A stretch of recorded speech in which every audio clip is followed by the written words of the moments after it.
Now we listen to Raila Odinga, candidate of Kenya.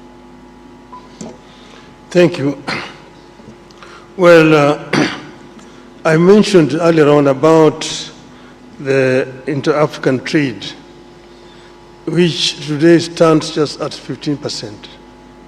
Inter-European trade, on the other hand, stands at 70%. Inter-Asian trade stands at 60%. Africa trades more with the external world than with itself, wasting a lot of resources. Now, how did Europeans come from behind and leapfrog and overtake Africa? That is something that we need to ask ourselves. But here we need to now look forward to see how we can be able to make use of this huge domestic market that we have. We have a population of 1.4 billion people. And that is what has helped China. China did two things.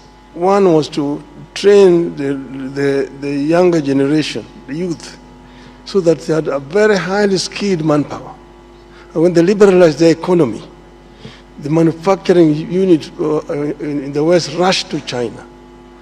If you go to China, for example, take the automobile, the Ford, the Jeep, the BMW, the Mercedes, the Toyota, the Nissan, they're all there in China.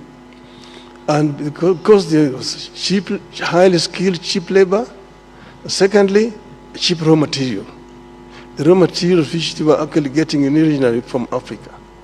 And that is how China has managed to develop a 600 million people middle class.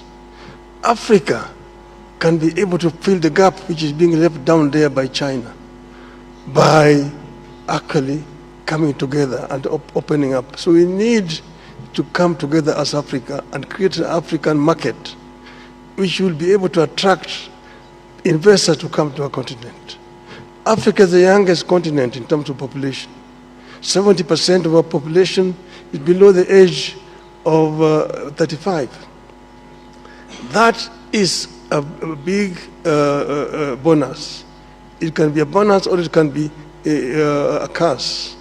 If the youth are not empowered, given requisite knowledge and skills, they become a drag to the society, drunkards, drug addicts, and criminals.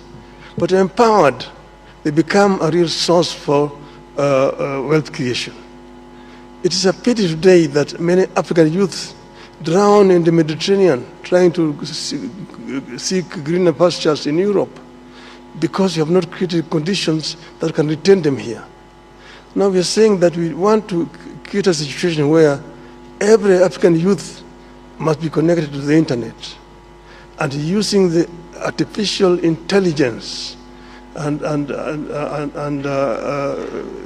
information technology, we can be able to give this youth opportunity to work anywhere in the world when they're staying here on the continent.